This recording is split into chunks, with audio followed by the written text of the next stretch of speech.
Everyone's photo processing workflow is different. And since I've got a lot of questions in the comments about mine, I'm going to share in this video everything from the moment where I come home from a photo shoot until a finished batch of pictures. Be aware that this is Lightroom only. I haven't been able to play around with Capture One. What I'm going for as a style for a picture really depends on the purpose. For example, if I'm shooting for a client, then most of the time they want this really clean look. But since I'm doing a lot of street photography in my free time, we'll focus on this style of editing. So welcome at the desk view. Right now we're going to fire up Lightroom and let's see how we do everything. We'll start with this picture here, which is a picture of Geltum. And let's start by just adding a little bit more exposure. Maybe turn down the shadows a little bit. Yeah, it's too orange overall. So what we'll do is just make it a little bit more blue. Also slightly more green because, yeah, I really like the green kind of look. Also, I don't like this corner here. It's kind of crooked. So what we'll do is adjust it until it looks right to my eye. Maybe ever so slanted. Yeah, that's cool. Nice one. What we'll do is we will lift the shadow until output is at 10 and also turn down the highlights in here. This will give it more of a washed out look and make it more vintage looking, in my opinion. And then the midpoints until here, maybe a little bit more shadows here. Yeah, I like this. Then we'll go over to the color grading. What I do is I enhance the saturation first to see what these sliders are actually doing, and we'll start with the blues.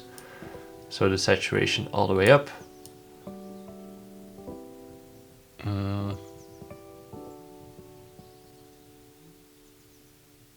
Yeah, I think maybe more towards the teal, and then make it negative.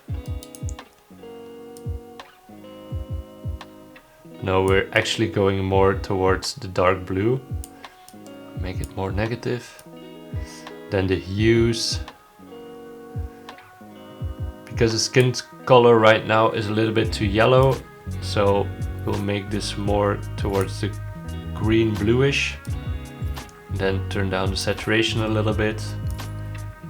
Then these hues here, just see what it's doing to the skin tones. And I'm going to do it more towards the right and then turn down the saturation as well. Make it more towards the purple. All right, let's just give it a little bit more grain, because we like grain, don't we? We like grain. Cool. Vignetting. No, turn it to the left, but not too much. Okay. And I'm already quite happy how it turns out. Looks more natural. It looks, I don't know, I like the skin tones, I like the orange colors, I like the green colors. Let's see how it looks compared to the original. So we press Y on the keyboard. Yeah, maybe the vignetting is a little bit too much.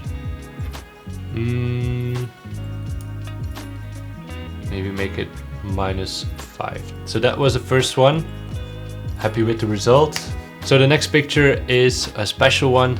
This is actually one of my thumbnails that you can see on my latest video, which is the street photography video that I made last week.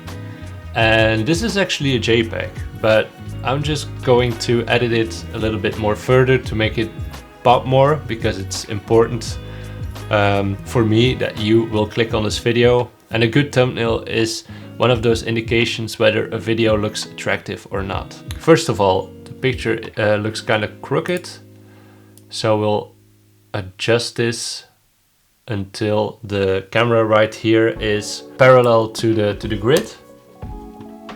Looks good to me. All right.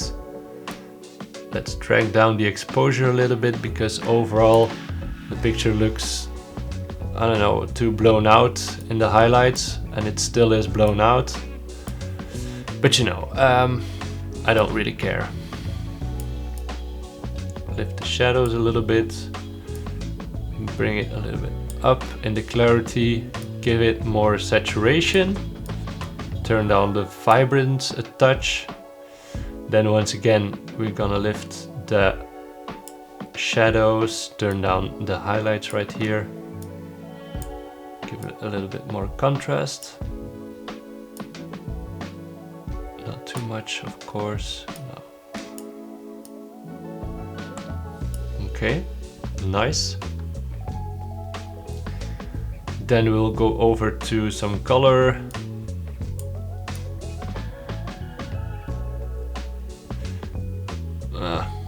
This is a bit too teal and orange, and I used to do this in the past, but that's not me anymore. So we'll just do this a little bit and then drag down the saturation.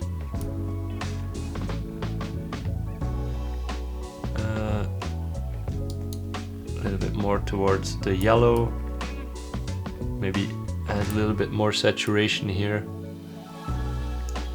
And now for the reds, I'm looking at my skin, what it's doing. I have reddish hands, so we'll do this the opposite way and then turn down the saturation. All right.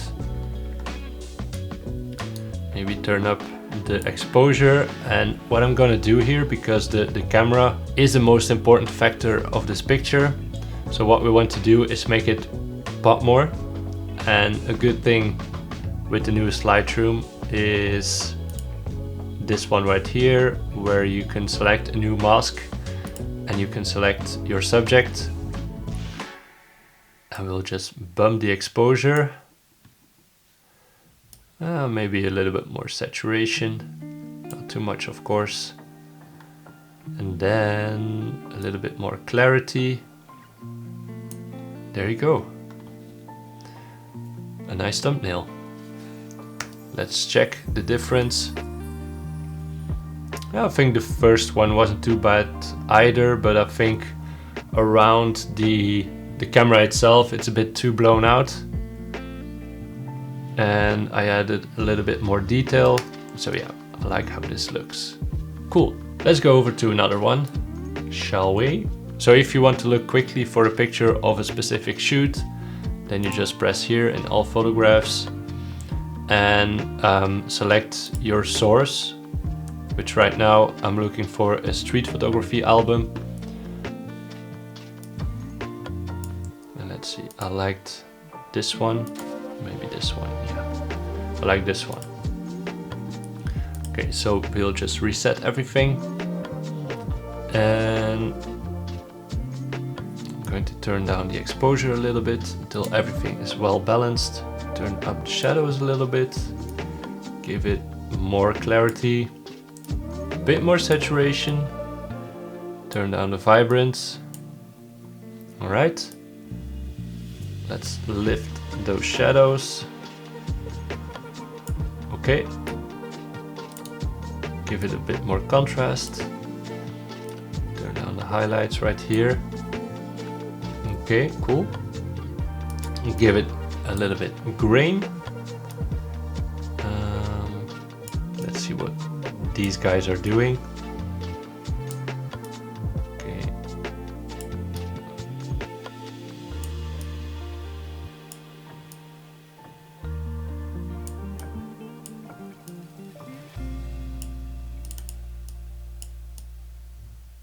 All right.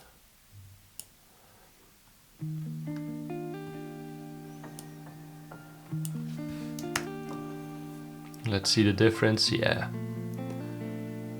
it's a little bit more greenish looking. Gives it a little bit more character in my opinion. So yeah, I like how this looks. If you like what you saw but you don't want to edit every single photo, Then I have a free preset on my website, which is available just giving your name and your email address. I will not abuse the information that you give. Also next to that, I carefully made a preset pack with a lot of presets that I use in my daily photography. So if you want to support this channel, just go down to my website where you can purchase my preset pack. So that was basically it. I hope you enjoyed and learned a thing or two.